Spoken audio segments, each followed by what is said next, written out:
1928. A más de 4.000 metros de altura, el aire en las minas de Cusco no solo olía a azufre, sino a muerte inminente. El clan Quispe no permitió que nadie tocara el oro que sus ancestros habían guardado en secreto. 12 hombres pagaron con su vida el intento de cruzar el umbral de una mina que ya tenía dueños sedientos de sangre. Estás por escuchar el relato de una ejecución brutal en las entrañas de la tierra, donde la oscuridad fue el único testigo de una masacre que el gobierno central nunca llegó a investigar. Pero antes de continuar, suscríbete y comenta si te gustaría más historias como esta. Mi labor como investigador histórico me ha llevado a los rincones más fríos y olvidados del continente. Pero ninguna historia se aferró a la garganta con el peso del plomo como el incidente de la veta del cóndor.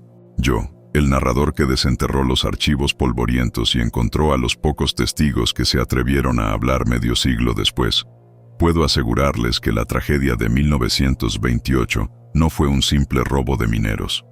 Fue el acerto de cuentas más visceral que la codicia pudo dictar en el corazón de los Andes. En aquellos años previos a cualquier regulación estatal efectiva, la ley se escribía con dinamita y se firmaba con la helada indiferencia de la cordillera. El oro no era un metal, era un dios cruel que exigía sacrificios constantes, y en la región de Chinchipata, ese dios encontró a sus más devotos y feroces sacerdotes en la figura del clan Quispe. El clan eran 6 hermanos, hijos de la roca y el silencio andino. Eran hombres de piel curtida por el sol implacable de la altura y la escarcha que se metía hasta los huesos. Criados bajo el axioma inmutable de que la tierra es la única herencia verdadera, y el territorio, la única cosa que un hombre debe defender hasta que el cuerpo se congele, estaba Mateo, el mayor, el estratega silencioso, cuyos ojos parecían siempre medir la distancia entre la necesidad y la violencia. Estaba Pedro, la fuerza bruta, un hombre que no necesitaba hablar para imponer su voluntad. Su presencia era una advertencia. Y luego estaban los menores, los gemelos, Simón y Julio, rápidos y volátiles, y finalmente, Ricardo y Ernesto, los más jóvenes, quienes habían crecido escuchando las historias de las viejas guerras territoriales, listos para perpetuar el ciclo de la protección violenta. Ellos no minaban por la acumulación capitalista, minaban por la supervivencia y por un sentido ancestral de pertenencia a esa montaña ingrata y magnífica.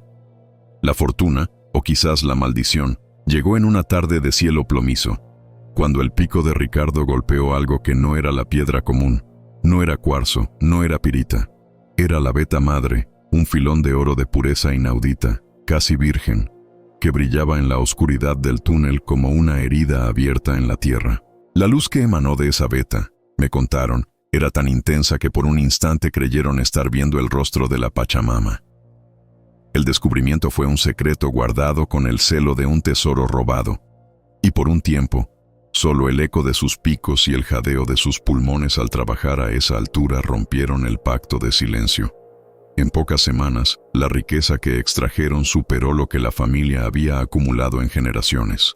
El oro, apilado en sacos de yute en una cabaña precaria, no les trajo paz, sino una paranoia helada que se sentía más pesada que el mineral mismo. La riqueza es un aroma fuerte, y el viento en los Andes tiene una forma cruel de esparcir los rumores. La noticia de la mina milagrosa se filtró, como siempre sucede, a través de la codicia de un comerciante de víveres que vio el peso inusual de las monedas de oro con las que los Quispe pagaban. De pronto, la soledad de Chinchipata se rompió. Hombres desconocidos, caras duras y ojos hambrientos comenzaron a aparecer en el horizonte. Eran mineros de la costa, traficantes de armas, hombres que habían fallado en otros yacimientos y venían con la desesperación del que lo ha perdido todo, dispuestos a tomar lo que no podían encontrar. Este grupo, conocido informalmente como el Clan de los Pumas, liderados por un tal comandante Soto, un desertor del ejército con fama de implacable, era la antítesis de los Quispe. No tenían raíces, solo ambición.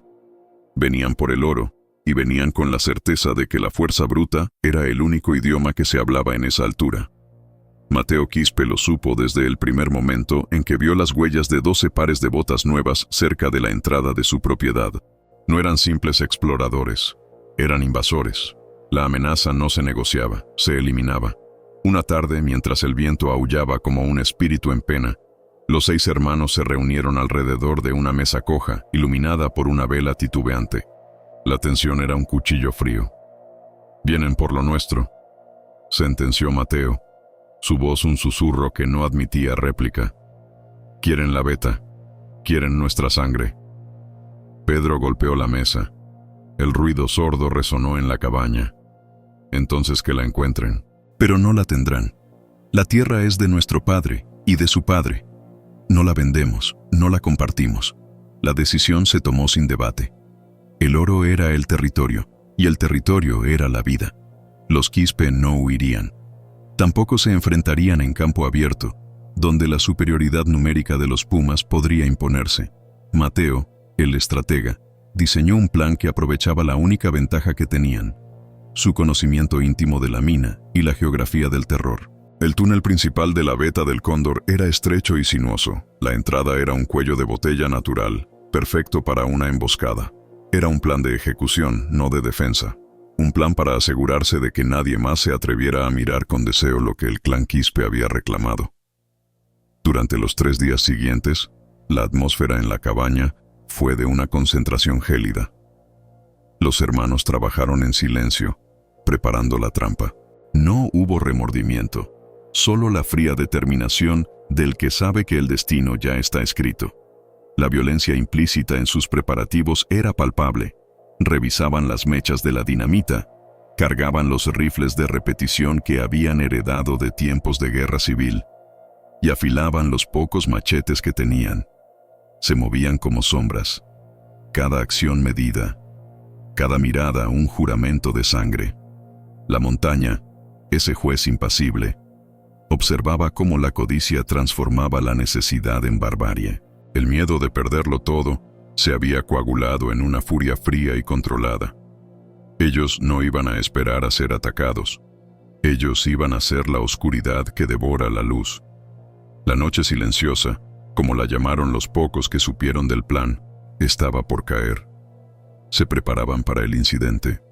La noche silenciosa no fue una noche de paz, sino una inmersión en un silencio que devoraba el sonido y la razón. Yo, como investigador, reconstruí esos momentos a partir de los testimonios quebrados y los escasos rastros que el tiempo no borró, y lo que encontré no fue la historia de una batalla, sino la crónica de una ejecución meticulosamente planificada. Los Quispe no esperaron a que la luna se alzara por completo. Se movieron con la precisión de autómatas, cada uno ocupando el puesto que Mateo les había asignado en el diseño de su macabra coreografía. El escenario era el cuello de botella que conducía a la Veta del Cóndor, un desfiladero natural de roca viva, tan estrecho que solo permitía el paso de un hombre a la vez. Arriba, a unos 20 metros sobre la entrada del túnel, Mateo y Pedro se atrincheraron entre las rocas de una cresta inexpugnable, con los rifles apuntando hacia el sendero que inevitablemente traerían a los Pumas. Abajo, cerca del portal oscuro de la mina, los otros 4 hermanos, José, Ricardo, Simón y el joven Benjamín, se encargaron de asegurar la carga explosiva. La dinamita dispuesta en puntos clave del túnel no estaba destinada a colapsar la montaña, sino a sellar la entrada y, sobre todo, a crear una onda de choque devastadora en el momento justo, cuando los invasores estuvieran agrupados y confiados. El olor a pólvora húmeda se mezclaba con el aliento helado que exhalaban a esa altura. Era un olor a muerte que, me dijeron, se aferraba a la ropa como un presagio. La espera se extendió por lo que pareció una eternidad coagulada. La montaña de Chinchipata era un testigo mudo, indiferente al drama humano que se desarrollaba en su vientre. El viento, que antes había aullado, se calmó en una brisa gélida que solo servía para aumentar la tensión. Los hermanos no se hablaban. La comunicación era a través de gestos mínimos, siluetas recortadas contra la negrura total de los Andes. Mateo, el cerebro de la operación, sentía el peso de la Veta madre no en sus bolsillos, sino en sus sienes. Para él, el oro ya no era riqueza, sino un veneno que había infectado la paz familiar. Su motivación, según lo que pude discernir de los fragmentos de su diario, no era la codicia, sino la defensa tribal. Había visto en la llegada de comandante Soto y su séquito el fin de su estirpe. la anulación de la herencia ancestral. Y si iban a caer, se llevarían consigo a todos los que intentaran profanar el santuario que sus ancestros les habían legado. Esta noche, él no era un minero. Era el guardián implacable de un tesoro que la tierra había confiado al clan Quispe. Mientras la negrura se hacía densa, Pedro, conocido por su temperamento volátil, tuvo que luchar contra la impaciencia. Su rifle de repetición, frío contra su mejilla, era la única ancla en el mar de su ansiedad. Recordaba la burla en los ojos del comerciante de víveres, la arrogancia con la que los forasteros habían empezado a preguntar por la mina milagrosa. Para Pedro, la emboscada no era un plan de defensa, sino un acerto de cuentas. 12 invasores por la paz de un linaje. Un intercambio justo en las leyes no escritas de la sierra. La tensión psicológica se hizo casi insoportable cuando, pasada la medianoche, Benjamín, el más joven, que estaba apostado como vigía en el camino de acceso, envió la señal convenida. Un destello rápido de su linterna, cubierto inmediatamente por el poncho. El mensaje era claro. Se acercan. Los 6 Quispe se petrificaron. El aire se hizo más fino. De pronto, el silencio ya no era absoluto. Era una manta que intentaba sofocar el sonido distante de las pisadas. Eran botas pesadas, sin el cuidado del que teme ser descubierto, revelando la arrogancia o la desesperación de los pumas. Los Quispe sabían que Comandante Soto y sus hombres venían con la certeza de que iban a encontrar una resistencia débil, quizás 2 o 3 mineros asustados que cederían la veta a punta de pistola. Nunca esperaron la frialdad metódica de la venganza andina. Los ruidos se acercaron, primero como un murmullo sordo, luego como el roce de la tela contra la roca y el jadeo de hombres que subían a gran altura. Mateo, desde su posición elevada, pudo distinguir las siluetas que se movían con prisa brutal. 12 sombras, agrupadas demasiado cerca, justo como lo había predicho. La codicia los había cegado, obligándolos a moverse como una jauría hambrienta, sin la cautela militar que debería haber traído Soto. Pude imaginar a Comandante Soto al frente, un hombre que se había forjado una reputación a base de rumores de crueldad en las tierras bajas, un rostro tallado por la intemperie y la falta de moral. Él no buscaba la gloria, solo el oro. Y ahora, impulsado por el aroma de esa riqueza inaudita, se precipitaba hacia la trampa. No había duda. La primera de las 12 figuras se detuvo justo en el umbral del túnel, la boca negra de la veta del cóndor. La luna, en un acto de crueldad escenográfica, se asomó por detrás de una nube en ese instante, bañando la entrada con una luz espectral. Mateo esperó. Necesitaba que al menos la mitad de los pumas estuvieran dentro del cuello de botella, comprometidos con la oscuridad del túnel. Escuchó la voz de Soto, gutural y áspera, resonando un momento antes de que la primera figura desapareciera en la mina. «Adelante, vamos por lo que nos pertenece», fue la frase, cargada de una posesividad ciega que selló el destino de los 12. Uno a uno, los hombres entraron. La formación se compactó. El aire frío del túnel succionaba las sombras hacia su interior. Cuando el 7º hombre cruzó el umbral, Mateo sintió que la espera había terminado. El miedo se había ido, reemplazado por la gélida claridad de un deber cumplido. Este no era un acto de ira, sino un acto de justicia territorial. Mateo levantó el brazo en la oscuridad. El gesto fue imperceptible para los invasores, ya que estaban concentrados en la promesa de la veta madre. Abajo, en la penumbra, Ricardo, que sostenía el detonador de mano, notó la señal. Su rostro, cubierto de tierra y sudor frío, no mostraba emoción alguna. Era el punto de ruptura, el momento en que la necesidad se transforma en tragedia inevitable. El clic metálico del detonador fue el último sonido artificial antes de que el mundo se deshiciera. El estruendo no fue solo un sonido, fue una bofetada física que sacudió la montaña y el aire. El aire se comprimió, un rugido sordo que se elevó desde las profundidades del túnel. La explosión, contenida en el estrecho pasaje, actuó como un martillo neumático sobre la roca, pero sobre todo, sobre la carne. La luz naranja y efímera de la detonación iluminó por un instante el rostro de Mateo, revelando una expresión de concentración casi religiosa. Luego, el silencio volvió, más pesado, más denso, y más absoluto que antes, como si el sonido hubiera sido absorbido por la tierra. La noche silenciosa se había cobrado su precio. El incidente había ocurrido. Mateo no esperó a que el eco se disipara. Inmediatamente después de la detonación, él y Pedro abrieron fuego desde su posición elevada. Los Quispe no podían permitirse que nadie sobreviviera para contar la historia o buscar venganza. Los disparos de los rifles de repetición eran secos y precisos, dirigidos a las figuras que habían quedado en la entrada, desorientadas por la onda expansiva, o a aquellas que intentaban huir del túnel sellado. La oscuridad y el polvo eran sus aliados. No hubo gritos de batalla, solo el sonido de los cuerpos cayendo y el jadeo de la desesperación. Los pumas, atrapados entre la roca sellada y el fuego cruzado, no tuvieron oportunidad de organizarse o responder. Eran 12 hombres contra un territorio que de repente se había vuelto hostil y un clan que había transformado la defensa en una masacre fría. La violencia fue rápida y eficiente, despojada de cualquier emoción. Cuando el último disparo resonó, Mateo dio la orden de cesar el fuego con un movimiento de mano. Solo se escuchaba el crepitar de las brasas de la mecha quemada y el lento silbido del viento. Descendieron de la cresta con cautela, sus botas crujiendo sobre la grava. La escena en la entrada del túnel era la prueba del horror, aunque la oscuridad y la regla de la monetización me obligan a describirlo a través de la atmósfera. El aire estaba cargado de un olor metálico y denso que no era solo pólvora, sino la esencia de la tragedia. La entrada de la mina ahora era una mezcla de escombros frescos y la evidencia de que la vida había abandonado ese lugar de forma abrupta y violenta. Había silencio. Un silencio tan absoluto que era casi ensordecedor. Los Quispe se movieron entre las consecuencias de su decisión, revisando, asegurándose de que el acerto de cuentas fuera total. Mateo se paró frente a la boca del túnel, ahora parcialmente bloqueada por la roca y el colapso inicial. Él sabía que la beta madre estaba segura, pero el precio pagado iba más allá del oro. Habían cruzado un umbral del que no había retorno. Pedro se acercó, el rostro rígido, y contó. Eran 12.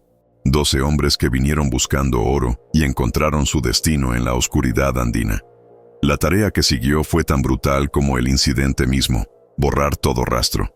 El oro era un secreto, y ahora la masacre también debía serlo. Los Quispe trabajaron hasta el amanecer, moviendo los cuerpos y los escombros, usando la misma tierra que les había dado la riqueza para ocultar la evidencia de su furia. La montaña, ese juez impasible, había permitido la barbarie y ahora se encargaría de guardarla. Cuando el sol comenzó a asomarse por las cimas nevadas, la única señal de la masacre de los Andes era la pesada sensación de vacío y el frío inusual que se había asentado sobre Chinchipata. Los Quispe regresaron a su cabaña, no como hombres victoriosos, sino como espectros cargados con el peso de 12 vidas. El oro, apilado en sacos de yute, brillaba con un fulgor que ahora parecía siniestro. La paz había regresado al territorio, pero se trataba de una paz rota, edificada sobre la violencia implícita y el terror absoluto. El miedo de perderlo todo se había transformado en la soledad del que sabe que ha cometido un acto irremediable. El regreso a la cabaña no trajo alivio, solo un cambio de escenario para la misma opresión. La luz del amanecer, que normalmente anunciaba el trabajo y la esperanza, ahora se sentía como una lupa hostil sobre sus rostros y sus almas. El oro, apilado en la esquina sobre los sacos de yute, no era la promesa de un futuro, sino la prueba irrefutable de un pasado atroz. Su brillo, bajo la tenue luz que se colaba por la ventana sucia, era un fulgor siniestro, una burla dorada al peso de 12 almas. Se miraban sin verse, cada uno atrapado en el eco sordo de la noche. La paz que se había comprado con sangre era una mentira pesada, un silencio que gritaba. Mateo se sentó en el único banco firme, el rifle aún apoyado a su lado. No tenía hambre, a pesar de que habían pasado casi un día entero sin probar bocado. Sentía el frío, ese frío andino que se incrusta en los huesos, pero sabía que la verdadera helada venía de dentro.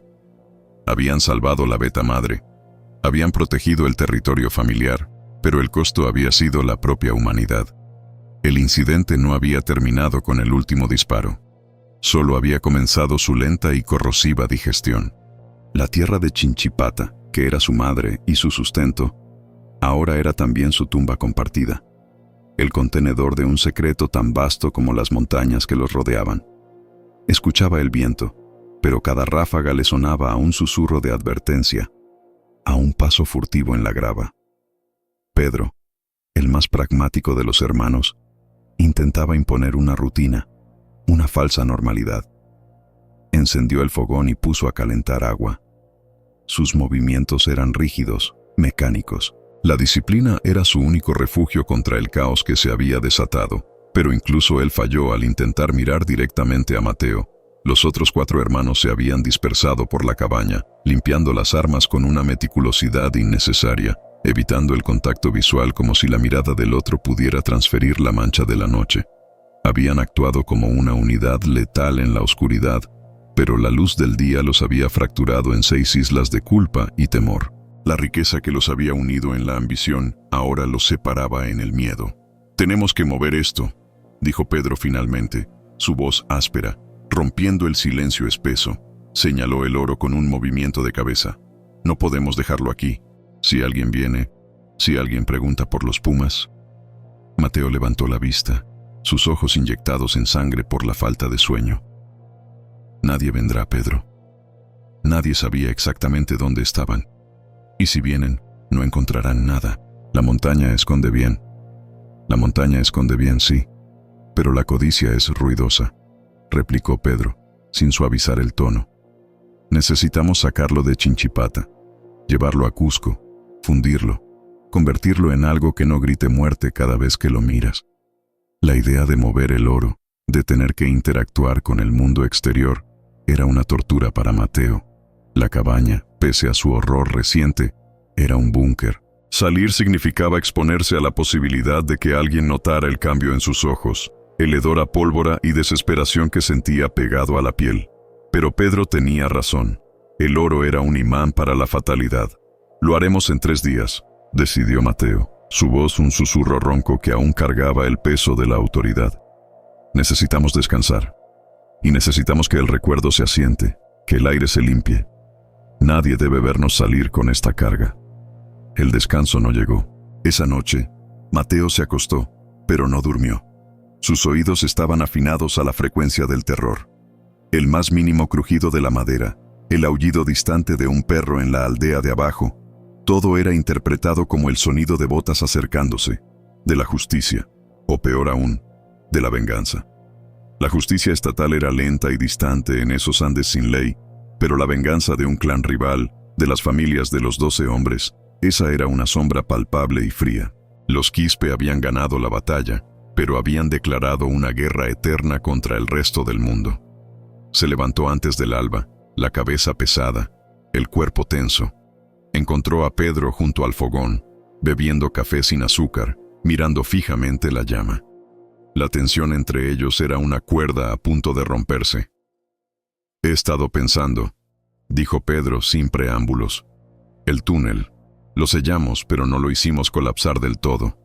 Si pasa el tiempo, si la lluvia o un deslizamiento lo abren, necesitamos asegurarnos.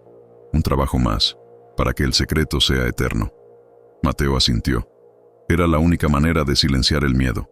Volver al sitio de la tragedia, a la escena del acerto de cuentas, y terminar el trabajo de la montaña. «Tú y yo. Solo nosotros 2», instruyó Mateo. La confianza en los otros hermanos se había erosionado. El silencio compartido era una carga, no un vínculo. Solo en Pedro, su hermano mayor y su ejecutor más frío, podía confiar en este último acto de borrado. «Llevaremos más explosivos. No dejaremos ni una grieta». El regreso al sendero esa mañana fue diferente a la emboscada. No había adrenalina, solo una profunda y agotadora resignación. El sol estaba alto, exponiendo la belleza cruel del paisaje andino. Pero para Mateo, las cumbres nevadas ya no eran majestuosas. Eran gigantes fríos que juzgaban en silencio. Cuando llegaron a la entrada del túnel, el olor metálico aún persistía, débil pero inconfundible, mezclado con el aroma a tierra húmeda y la roca pulverizada. El aire, a pesar de la altitud, era denso, difícil de respirar. El trabajo fue metódico y sombrío. Colocaron las cargas restantes más profundamente en la boca del túnel, asegurándose de que la detonación no solo sellara la entrada, sino que provocara un colapso estructural que sepultara la evidencia bajo toneladas de roca. Mientras trabajaban, el silencio se rompió solo por el sonido de las herramientas y el jadeo de sus respiraciones. Pedro fue el encargado de encender la mecha.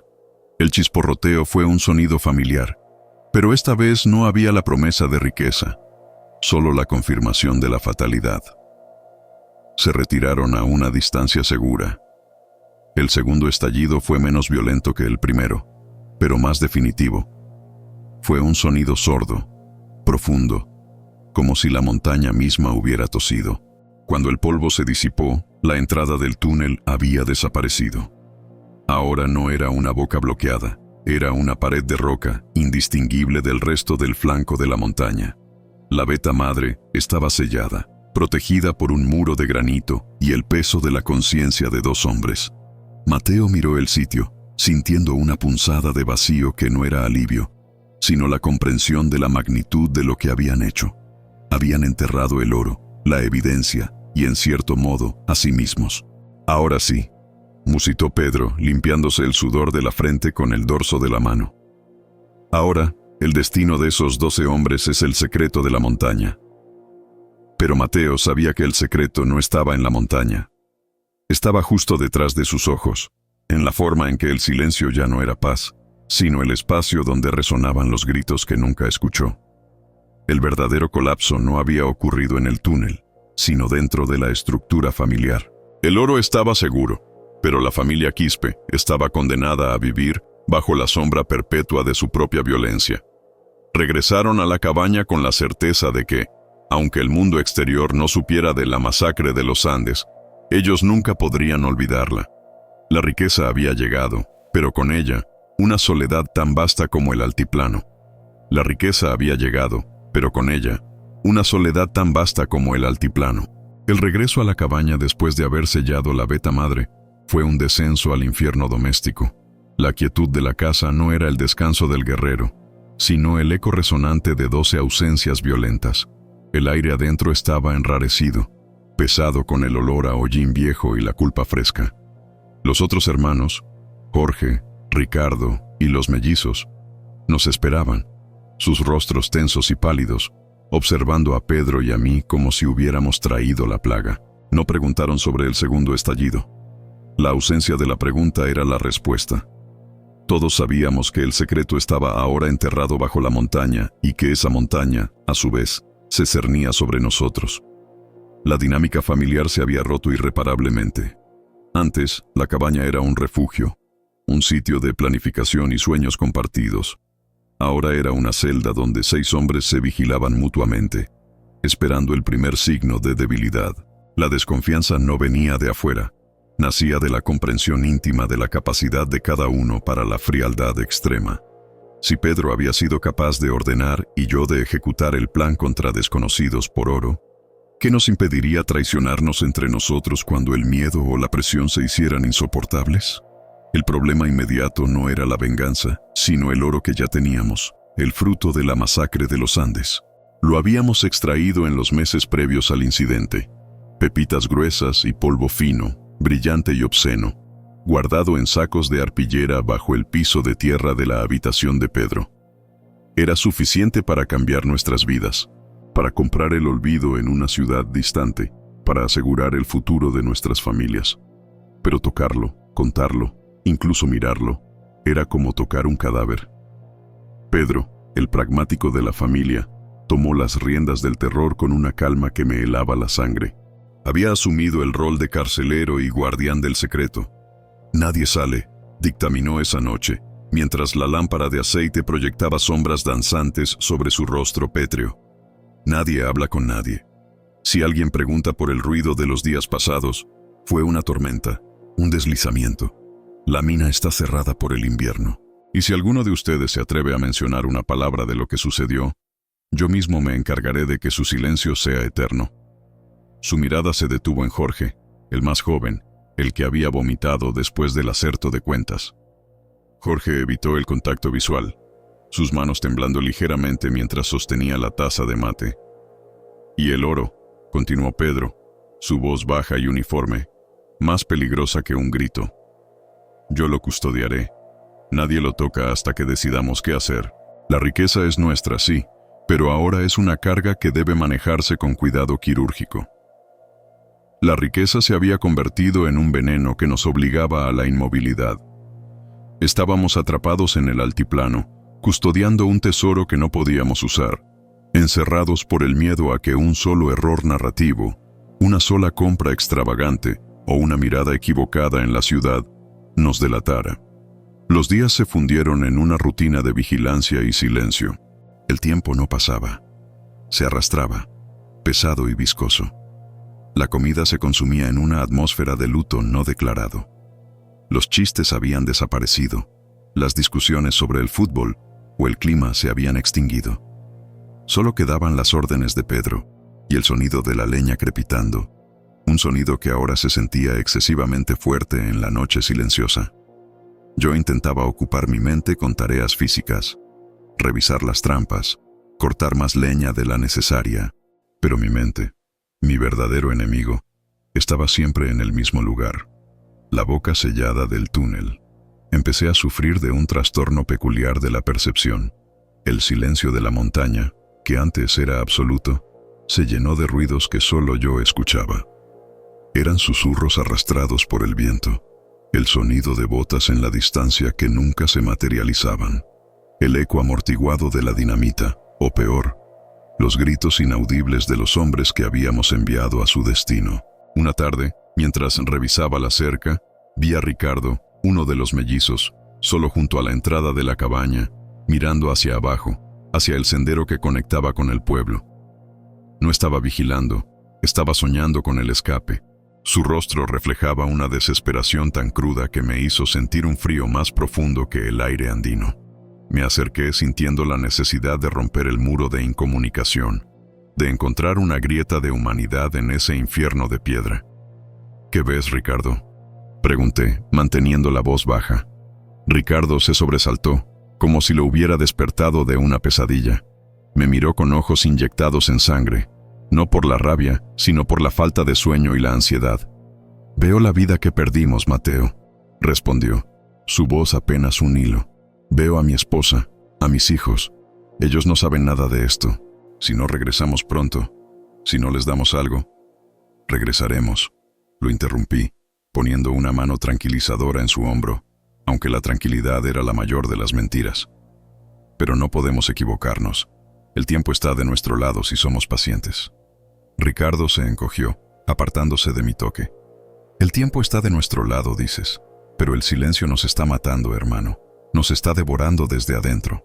¿De qué sirve el oro si tenemos que vivir como fantasmas en nuestra propia casa?» Su pregunta me golpeó con la fuerza de una pala. Él había articulado el miedo que todos compartíamos. El oro no nos había liberado, nos había esclavizado a una vigilancia perpetua. Esa noche, la tensión alcanzó un pico insostenible. Pedro había estado especialmente irritable. Había pasado la tarde limpiando y rearmando el fusil, un ritual que ya no era de mantenimiento, sino de amenaza silenciosa. Después de cenar, mientras el resto se retiraba a sus colchones, Pedro me llamó a su rincón. «He escuchado rumores», me dijo, sin levantar la vista del arma. Mi corazón dio un vuelco. «¿Rumores? ¿De dónde? ¿Quién ha subido?» «No subió nadie», me corrigió con una frialdad condescendiente. «Pero la gente habla. Los viajeros que pasan por el valle. Dicen que 12 hombres de la facción de los Chávez desaparecieron. Simplemente se esfumaron del mapa. Sus familias están preguntando, moviendo cielo y tierra. No hay evidencia, claro, pero hay ausencia». La ausencia era la palabra clave. El vacío que habíamos creado era tan grande que succionaba la atención. El problema no era lo que se veía, sino lo que faltaba. «¿Y qué significa eso para nosotros?», pregunté, mi garganta seca. Pedro finalmente levantó la mirada. Sus ojos eran 2 pozos oscuros y sin fondo. «Significa que la montaña esconde bien el cuerpo, pero no el recuerdo. Si la presión crece, si la búsqueda se intensifica, el gobierno enviará a alguien. Un oficial, Un investigador que no se conforme con la explicación de deslizamiento. Me apoyé contra la pared de troncos, sintiendo el frío de la madera a través de la tela. Habíamos subestimado el alcance de la red de los Chávez. Habíamos creído que en la inmensidad de los Andes, 12 vidas serían solo una nota al pie en la crónica del oro. Pero en estas comunidades aisladas, la desaparición de un hombre, y mucho más de 12, era un agujero negro que atraía la mirada de todos. Necesitamos un plan de contingencia, susurré. Si alguien viene a investigar el incidente, si encuentran algo. No encontrarán nada en el túnel, me interrumpió Pedro, con una certeza espantosa. Pero si vienen, necesitan encontrar una historia. Necesitan una distracción, un chivo expiatorio, una razón que los convenza de que el oro no vale la pena. Lo miré, sintiendo un escalofrío que no tenía que ver con la altitud. Sabía lo que Pedro estaba sugiriendo. El acerto de cuentas había creado un vacío, y para proteger nuestro secreto, Pedro estaba dispuesto a crear más violencia, a sacrificar lo que fuera necesario para mantener el velo sobre la masacre de los Andes. Habíamos enterrado 12 hombres, y ahora, en el silencio opresivo de la cabaña, sentí que Pedro estaba midiendo el precio de enterrar a un 13º, si la situación lo requería. La familia, o el secreto. La elección de Pedro era clara. Y en ese momento, el oro brillaba menos que la sombra de la traición que se cernía sobre los hermanos Quispe. La sombra de la traición no era una metáfora. Era el aliento frío y rancio de Pedro sobre mi rostro. Una promesa de que la lealtad familiar tenía un límite y que ese límite terminaba justo donde comenzaba la veta de oro. Habíamos actuado como un solo puño durante el incidente, unidos por la necesidad de defender lo nuestro. Pero ahora, en la calma forzada de la cabaña, Pedro estaba trazando líneas divisorias. ¿De qué estás hablando, Pedro? ¿Un chivo expiatorio? ¿Quién? Mi voz era áspera, apenas un murmullo que se ahogaba en el olor a pólvora y humedad. Pedro dejó el fusil a un lado, su atención finalmente centrada en mí. La luz moribunda del quinqué proyectaba sombras grotescas en las paredes de madera, haciendo que sus rasgos parecieran tallados en piedra de obsidiana. Alguien que ya esté marcado, Mateo. Alguien que el valle no extrañe demasiado, pero cuya desaparición sea lo suficientemente ruidosa como para que los investigadores del gobierno digan: «Ah, otro ajuste de cuentas minero, conflicto de linderos, nada que ver con los desaparecidos de Chávez». Me froté la cara, sintiendo la gravilla de la culpa y la fatiga. ¿Y quién es ese hombre tan conveniente? Don Elías, dijo Pedro, con la misma calma con la que nombraría una herramienta. Elías el Coyote. Siempre ha sido un intermediario turbio, moviendo oro robado y traficando con derechos de concesión falsos. Hace 2 meses intentó meterse en el territorio de los Chávez, antes de que ellos intentaran meterse en el nuestro. Si desaparece ahora, todos pensarán que fue la venganza de la facción grande, que lo encontraron robando en la veta principal, que casualmente está cerca de la ruta que tomaron los 12 hombres. El plan era diabólico en su simplicidad: desviar la atención de la masacre de los Andes hacia una muerte que encajaba perfectamente en la crónica de violencia cotidiana de la fiebre del oro. Elías, el Coyote, era el grano de arena perfecto para cegar al ojo de la justicia. Pero Pedro, repliqué, sintiendo náuseas, Elías no ha hecho nada contra nosotros. No es defensa. Esto es asesinato a sangre fría para cubrir otro asesinato. No seas estúpido, Mateo. Es supervivencia, siseó Pedro, acercándose hasta que pude sentir el calor de su aliento. Si nos atrapan, el oro no vale nada. Nuestros hijos crecen sin padre. ¿Crees que Elías vale más que la libertad de los Quispe? Él ya está en el juego, ya tiene las manos sucias. Solo estamos cerrando un capítulo que de todas formas iba a ocurrir. El destino, Mateo. Solo estamos ayudando al destino a encontrar su camino. El uso de la palabra destino me heló la sangre. Pedro había transformado la defensa desesperada de nuestra propiedad en una cruzada de violencia perpetua, justificada por la riqueza. Me retiré de la esquina, dejando a Pedro con su fusil y su lógica fría, y me dirigí al centro de la cabaña. El resto de nuestros hermanos dormían o fingían hacerlo. Ricardo estaba en su colchón, arrodillado, la espalda tensa, rezando en un silencio tan espeso que era casi audible. Lo desperté con un toque suave. «Necesito que escuches esto», le susurré y le repetí la propuesta de Pedro. Ricardo no se movió por un largo momento. Cuando finalmente levantó la cabeza, sus ojos reflejaban la misma agonía que había visto en el cementerio improvisado de la mina. «No, Mateo», dijo, su voz quebrándose. «Ya cruzamos una línea. 12 hombres. 12. Y lo hicimos por la tierra. Pero matar a un hombre que no nos ha tocado, solo para que nos dejen en paz, eso no es defender el territorio. Eso es convertirse en lo que temíamos, monstruos, ladrones de almas». Javier, el más joven, que dormía cerca, se incorporó, sus ojos llenos de miedo y confusión. «Mateo, ¿de qué hablan? ¿Más problemas?» «No son problemas, Javier», intervino Pedro, su voz repentinamente fuerte, saliendo de la oscuridad como un juez implacable. «Es solución. Es la única manera de garantizar que el incidente quede enterrado para siempre. El coyote Elías debe desaparecer. Y debe parecer que su desaparición está vinculada a los Chávez o a cualquier otra disputa, menos a la nuestra». La cabaña se convirtió en una corte improvisada. Pedro, el fiscal y verdugo, Ricardo, la conciencia moral, Javier y el resto, el jurado aterrorizado. «¿Y cómo lo haremos?», preguntó Ricardo, la resignación comenzando a corroer su protesta. Sabía que, en la jerarquía brutal de la supervivencia andina, la voz de Pedro, la voz de la fuerza, siempre se impondría a la voz de la moral. «Lo haremos abajo, en el valle, lejos de aquí», explicó Pedro, caminando lentamente, disfrutando de la atención. «Elías siempre está en la cantina de Doña Juana los viernes por la noche, bebiendo y alardeando. Lo interceptaremos en el camino de regreso a su choza, cerca del río. Lo haremos de noche, sin testigos, y dejaremos la evidencia necesaria para que la policía local, siempre perezosa y corrupta, concluya lo que queremos que concluya». Pedro se detuvo.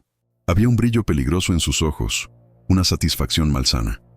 «Necesitamos que parezca una emboscada fallida, un robo, o mejor aún, una pelea por una mujer o una deuda de juego.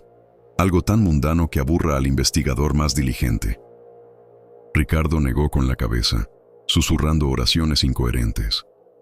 Pero no ofreció resistencia física. La energía de la oposición se había agotado en la primera masacre. Sabíamos que, aunque repugnante, el plan de Pedro era tácticamente sólido. Si el gobierno enviaba a alguien, ese investigador buscaría la explicación más fácil, la narrativa que encajara con el caos preexistente del valle. El silencio volvió a caer, pero esta vez era un silencio cargado de pólvora y traición anticipada. No era el silencio de la espera, sino el silencio del acuerdo tácito. Habíamos votado, y la supervivencia había ganado por goleada a la decencia. «¿Cuándo?», pregunté, sintiendo un peso enorme en el pecho. «Cuanto antes se hiciera, antes podríamos volver a la mina, al trabajo que nos hacía sentir menos como asesinos y más como mineros. Este viernes en 2 días», dictaminó Pedro. «Nos moveremos al anochecer. Solo irán los que tienen la mano firme. Tú y yo, Mateo. Y Javier nos esperará abajo con los caballos, listo para la fuga». Javier palideció. «Pero yo nunca he...». «Aprenderás rápido», lo cortó Pedro con una sonrisa cruel. «La lección más importante del oro es que te obliga a crecer, o te traga». La noche pasó lentamente, una tortura de espera y remordimiento. Vi a Ricardo llorar en silencio, su cuerpo temblando bajo la manta. Vi a Javier intentando respirar profundamente, fallando. Y me vi a mí mismo, Mateo Quispe, el hermano mayor, el supuesto líder, incapaz de detener la espiral descendente en la que Pedro nos había metido. El oro nos había prometido el cielo, pero nos estaba arrastrando al infierno, obligándonos a vender nuestra humanidad por un puñado de pepitas brillantes. La primera vez fue un acto de guerra. Esta vez sería un sacrificio ritual para el dios de la avaricia. Al amanecer del jueves, la cabaña se sentía como una prisión. Pedro estaba afilando un cuchillo, no el fusil. Quería asegurarse de que el acto pareciera íntimo, personal, ajeno a la precisión militar que habíamos empleado en el túnel. Me vestí, sintiendo el frío de la altitud, pero sabiendo que el frío verdadero estaba en el alma de los Quispe. Mientras preparaba el café amargo, Pedro se acercó a mí, su voz de nuevo baja y conspirativa. «Hay algo más, Mateo», dijo. «Si el plan de Elías funciona, tendremos tiempo. Pero debemos estar preparados para la posibilidad de que la presión continúe. Si eso sucede, si el investigador no se traga el anzuelo del coyote, debemos tener una forma de desaparecer por completo». Lo miré, esperando otra sugerencia macabra. «El túnel», continuó Pedro. «La entrada. Debemos tener el explosivo listo, cargado. Si el cerco se cierra, si nos descubren, si el gobierno trae al ejército, debemos colapsar la entrada de la mina, sellar la veta, convertir todo, el oro, el secreto y los cuerpos, en una tumba inaccesible. Si no podemos tener esa riqueza, nadie la tendrá, y el silencio de la montaña será nuestra defensa final». Esa fue la última y definitiva prueba de la locura de Pedro. Estaba dispuesto a sacrificar la riqueza por la que habíamos matado, a enterrar el tesoro que nos había costado 12 vidas, con tal de salvar su propio pellejo y, por extensión, el de la familia. La veta, nuestro paraíso, se convertiría en un mausoleo. Asentí lentamente. Ya no quedaba espacio para la protesta. Estábamos en el camino del acerto de cuentas final. El viernes nos llevaría al valle para ejecutar al coyote Elías, y después regresaríamos a la cumbre para preparar el explosivo que, de ser necesario, haría de la masacre de los Andes un secreto geológico, sellado para siempre bajo toneladas de roca andina. La única luz que quedaba era el brillo frío y metálico de la desesperación. La mañana del jueves se arrastró sobre nosotros como una enfermedad lenta. El aire, ya cortante por la altitud, se sentía espeso con el hedor del miedo y la pólvora vieja. Pedro, ajeno al colapso moral de sus hermanos, se dedicó a la preparación con la meticulosidad de un cirujano o un carnicero de oficio. El plan ya no era un debate, sino una coreografía macabra que debíamos ejecutar a la perfección si queríamos comprar el silencio necesario para asegurar la veta. Mientras Ricardo seguía postrado, musitando plegarias que sonaban más a súplicas desesperadas que a fe, Javier y yo fuimos instruidos en el arte de la simulación. No debíamos llevar nuestras armas de caza habituales. Pedro quería que el crimen pareciera improvisado, un estallido de furia entre borrachos. Nos proveyó de cuchillos de hoja ancha, herramientas de trabajo reconvertidas en instrumentos de la fatalidad, y nos obligó a limpiar y aceitar 2 revólveres viejos que habíamos guardado para emergencias menores, armas que no dejarían la huella limpia y militar de los fusiles usados en el túnel. «Elías tiene que morir como lo que es, una escoria del valle», nos instruyó Pedro, sus ojos fijos en el brillo metálico de la hoja que afilaba. Un ajuste de cuentas por una deuda de licor, o quizás un pleito territorial por una choza, algo que no señale a los Quispe de la mina, sino a los Quispe que luchan por las migajas. Debemos ser pobres, sucios y desesperados, Mateo. Olvídate del oro por una noche. Vuelve a ser el tipo que nadie extrañaría si desapareciera. Esa noche, bajo un cielo tan negro que parecía absorber la luz de las estrellas, Pedro nos hizo practicar la mentira. Nos obligó a contar la historia ficticia que Elías supuestamente iba a vender a las autoridades, la de una emboscada fallida entre clanes rivales por un burdel o una parcela de tierra. Cada palabra era un ejercicio de cinismo. Javier tartamudeaba, incapaz de mirar a Pedro a los ojos. Yo, en cambio, encontré una extraña facilidad para la ficción. El incidente en el túnel había roto algo dentro de mí. Ahora solo quedaba la cáscara del narrador, dispuesto a recitar cualquier guión que garantizara mi supervivencia. El viernes llegó con una sensación de inevitabilidad. El sol andino, que normalmente prometía calor y trabajo duro, parecía frío, un ojo indiferente observando nuestro descenso. Cargamos los caballos con provisiones mínimas, suficiente para parecer viajeros comunes. Ricardo se quedó en la cabaña, su rostro una máscara de cera. No le pedimos ayuda. Su presencia ya solo servía como recordatorio de la humanidad que habíamos perdido. Su dolor era el único testigo de nuestro pecado. «Si no volvemos al amanecer del domingo», le dijo Pedro sin emoción, «sabrás qué hacer. La dinamita está lista, entierra la entrada y reza». Ricardo asintió, sin siquiera levantar la vista. Su silencio Fue la última bendición que recibimos antes de emprender el camino. El descenso fue tortuoso. Dejamos atrás la pureza glacial de la cumbre y nos adentramos en los senderos más bajos, donde el aire era más denso y el olor a tierra mojada se mezclaba con el humo distante de los poblados. La altitud siempre actúa como un filtro, aislando a los mineros de la febril actividad de los valles. Pero esa noche debíamos invertir el proceso, sumergirnos en el caos del mundo exterior para cometer nuestro acto final de limpieza. Javier iba adelante, nervioso, manejando las riendas con manos temblorosas. Yo cabalgaba justo detrás de él, observando su espalda rígida. Sabía que Javier no era un asesino por naturaleza. Era el más joven, el que soñaba con escapar de la montaña con dinero limpio. Pedro lo había arrastrado a esto no solo por necesidad táctica, sino por un calculado acto de corrupción. Si Javier manchaba sus manos una vez más, sería tan irredimible como el resto de nosotros, asegurando su lealtad eterna al secreto Quispe. Pedro cerraba la formación, un fantasma en la penumbra. Su calma era lo más aterrador de todo. No mostraba furia, ni arrepentimiento, solo una fría concentración. Para él, ejecutar a Elías era simplemente la limpieza final de una herramienta defectuosa. El coyote había servido a su propósito, pero se había convertido en un riesgo de contagio. Al caer la noche, llegamos al punto de encuentro.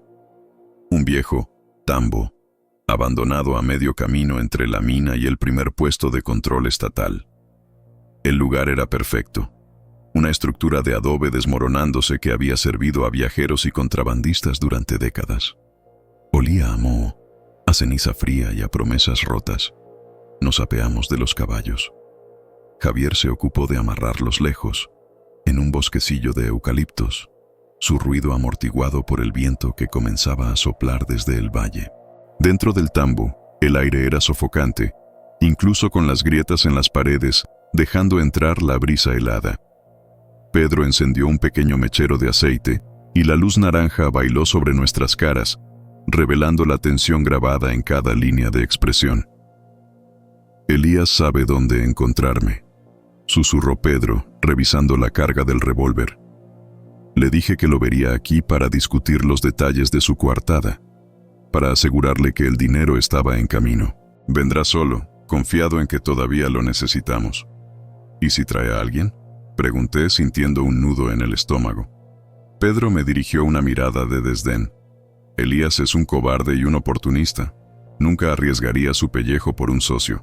Además, le prometí una parte sustancial de la recompensa por su silencio. La avaricia es un gran aislante, Mateo. Lo mantendrá solo. El plan era sencillo y brutal. Pedro esperaría a Elías dentro del tambo. Yo me colocaría en la oscuridad exterior, cubriendo cualquier posible intento de fuga. Javier, el más inexperto, permanecería con los caballos, listo para galopar en cuanto escuchara el disparo. Nos acomodamos en la espera. Las horas se hicieron infinitas. Cada sonido exterior, el ulular de un búho, el crujido de la madera, el gemido del viento, se magnificaba, transformándose en el paso de botas o el relincho de un caballo ajeno. La tensión psicológica era peor que la batalla abierta. En el túnel, la adrenalina había sido un escudo. Aquí, en la oscuridad del tambo, solo había el frío de la anticipación. Pensé en las 12 vidas que ya pesaban sobre nosotros. Y ahora, una 13ª. Esta no era una muerte necesaria para la defensa, sino un sacrificio para la coartada, un acto de pura pragmática criminal. Me di cuenta de que la verdadera tragedia no era la pérdida de las vidas, sino el hecho de que ya no nos importaba. Nos habíamos adaptado al horror. Cerca de la medianoche, lo escuchamos. El sonido de un caballo acercándose lentamente por el sendero. No era el galope apresurado de un hombre asustado, sino el trote confiado de alguien que espera una reunión de negocios. El coyote Elías había mordido el anzuelo de la avaricia. Pedro se levantó sin hacer ruido. Su figura alta y delgada se fundió con las sombras del tambo. Me hizo un gesto, y yo me deslicé hacia mi posición en la pared exterior, el revólver frío en mi mano. Podía sentir el pulso martilleando en mis sienes. El caballo se detuvo justo afuera. Se escuchó el sonido de herraduras raspando la tierra, y luego, la voz nasal y engreída de Elías. «Pedro, estoy aquí. ¿Dónde está el dinero que me prometiste?» El incidente estaba a punto de cerrarse, no con justicia, sino con una mentira sellada con sangre fresca. El silencio que siguió, antes de que Pedro respondiera, fue el vacío absoluto, el momento en que el destino del clan Quispe se decidió por última vez. Sabíamos que, después de esta noche, no habría vuelta atrás. Estaríamos condenados a la mina, a la riqueza y al secreto geológico que Pedro había planeado como nuestro mausoleo final. El oro había exigido su 13º pago, y la noche, silenciosa y cómplice, estaba lista para observarlo todo. Pedro no se apresuró. La voz de Elías, exigiendo su paga, rebotó en las paredes de adobe, rompiendo la quietud de la noche andina. Era la voz de la codicia ciega, un sonido vulgar y estridente que contrastaba con la calculada calma de mi hermano. Desde mi puesto en la oscuridad, con la mano sudando sobre la culata del revólver, esperé la respuesta que sellaría nuestro destino. «Adelante, Elías», dijo Pedro, su voz baja y uniforme, carente de cualquier emoción detectable. Era la voz que usaba para negociar el precio de la dinamita, no para invitar a un hombre a su propia ejecución. «Pasa, la noche es fría y tengo lo que buscas, pero no quiero que el viento se lo lleve». Elías entró. Su silueta se proyectó primero en la luz temblorosa del mechero, un hombre pequeño y rechoncho, con la cara curtida por el sol y la desconfianza. Llevaba un poncho grueso, y sus ojos se movieron rápidamente, buscando la bolsa de dinero. No notó la quietud excesiva del lugar, ni la forma en que las sombras abrazaban a Pedro con demasiada familiaridad. La avaricia, como Pedro había predicho, era un velo espeso que le impedía ver la verdad. «Vamos, Pedro, no me hagas perder el tiempo», gruñó Elías, frotándose las manos. «He arriesgado mucho, mi silencio vale oro. ¿Entiendes? ¿Dónde está la recompensa?» Pedro estaba de pie junto a una mesa de madera rota. Con un movimiento pausado, sacó de su abrigo una bolsa de cuero abultada y la dejó caer sobre la mesa. El sonido de las monedas chocando fue un tintineo metálico y seductor, el sonido más peligroso del mundo. «Aquí está el primer pago», dijo Pedro, dando un paso atrás.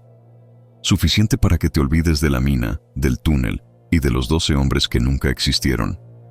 El coyote avanzó de inmediato, su atención completamente fijada en la bolsa. Mientras sus manos regordetas se extendían para agarrar la tela, Pedro hizo un movimiento casi invisible, un giro de muñeca que yo, acostumbrado a sus métodos, apenas pude registrar.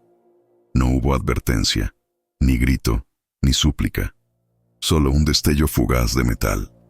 Luego, el estruendo. Fue un trueno seco y brutal que llenó el tambo, un sonido que pareció absorber toda la luz y el aire del lugar. El cuerpo de Elías se desplomó sobre la mesa con un ruido sordo, la bolsa de monedas esparciéndose por el suelo de tierra. La pequeña luz del mechero parpadeó salvajemente, proyectando sombras danzantes que parecían reírse de la escena. El silencio regresó de inmediato, más pesado y sucio que antes. Pedro no se movió. Se quedó mirando el cuerpo tendido, la pistola humeante colgando sin prisa a un lado.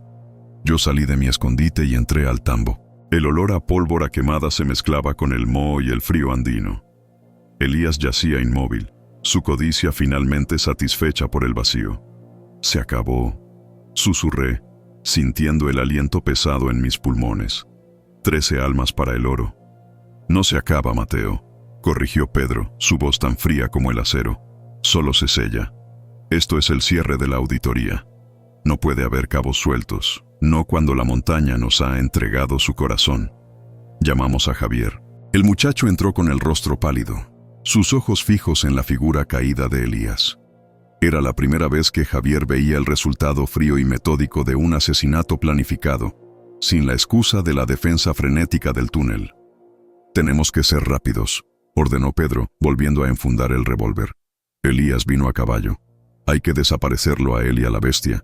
No dejaremos ni cenizas que puedan rastrearse hasta el camino de la mina. El trabajo fue extenuante. Arrastramos el cuerpo de Elías lejos del tambo, hacia una profunda quebrada cubierta de maleza y rocas sueltas.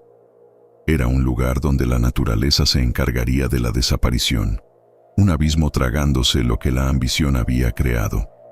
La tierra de los Andes es una guardiana eficaz de secretos, y en su inmensidad, un cuerpo más o menos era solo un pequeño ajuste en el ecosistema. Tuvimos que sacrificar el caballo de Elías también, una decisión dura pero necesaria. Un caballo ajeno vagando por los senderos sería un rastro. Pedro se encargó de ello con la misma eficiencia desapasionada, mientras regresábamos al tambo para borrar cualquier rastro de nuestra presencia, limpiando la tierra revuelta, apagando el mechero y asegurándonos de que no quedara ni una huella de bota que no fuera la del propio Elías entrando. Sentí que estábamos cavando nuestra propia tumba, aunque fuera una tumba forrada de oro. «Nadie lo buscará, Mateo», declaró Pedro mientras montábamos nuestros caballos, dejando el tambo abandonado a su suerte, bajo la vigilancia de la luna menguante. El coyote era un paria, un hombre sin raíces, solo conexiones.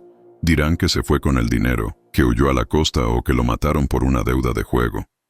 El incidente de la mina ya tiene sus 12 fantasmas. Elías es solo una nota a pie de página que nunca se escribirá. Cabalgamos de vuelta hacia las alturas, hacia el frío implacable que era nuestro hogar ahora. El aire se hizo más fino, más cortante. El silencio entre nosotros ya no era el silencio tenso de la espera, sino el silencio de la complicidad absoluta, el pacto sellado en la sangre. Éramos 6 hermanos, sí, pero también éramos un solo cuerpo criminal, unido por una cadena de decisiones irrevocables. Miré a Pedro a través de la oscuridad. Su rostro, apenas visible, parecía esculpido en roca. Ya no era solo mi hermano mayor, el minero. Era el arquitecto de nuestra riqueza y nuestro encarcelamiento, el hombre que había reescrito las leyes de la montaña. ¿Y ahora qué, Pedro?, pregunté. Mi voz apenas un susurro que el viento se llevó. Ya no hay testigos. ¿Podemos descansar? Pedro detuvo su caballo y me miró directamente. La mirada que me devolvió no era la de un hombre satisfecho, sino la de un general que acaba de ganar una guerra que nunca terminará. El descanso es para los muertos, Mateo, sentenció. Nosotros, los Quispe, acabamos de nacer de nuevo. Nacimos en la oscuridad de ese túnel y nacimos ricos. Pero la riqueza tiene un precio constante, la vigilancia. Explicó su visión con la frialdad de un contable. Ahora que no había amenazas externas, el peligro residía en nosotros mismos. El oro no puede salir de golpe, continuó. Tenemos que hacerlo poco a poco, a través de canales que ya hemos establecido en Arequipa y Puno. Nadie debe sospechar que una veta de esa pureza está siendo explotada por media docena de campesinos. Tendremos que vivir austeramente, manteniendo la fachada de mineros apenas solventes, mientras vaciamos la montaña por dentro. Y esa fue la verdad más dura de todas.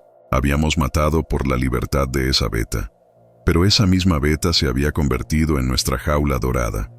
No podíamos gastar el dinero, no podíamos presumir, no podíamos dejar la mina por miedo a que alguien tomara el control de la fuente.